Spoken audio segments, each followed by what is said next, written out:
And then down here at the end is the hyacinth bean, which I nicknamed Jack and the Beanstalk because it grows so much. And she has not started to bloom yet, but it will. And it just creates this really fun, I can see that this will be a great little fort for the kids.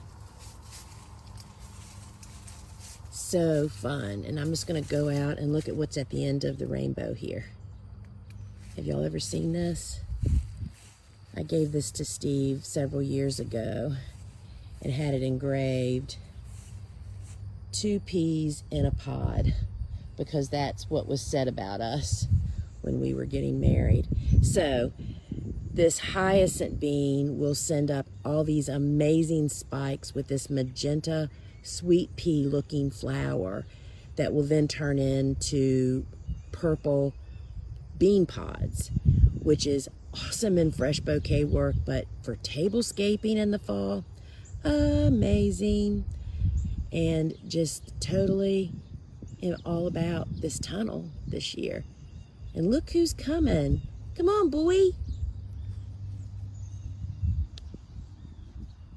He's moseying this morning.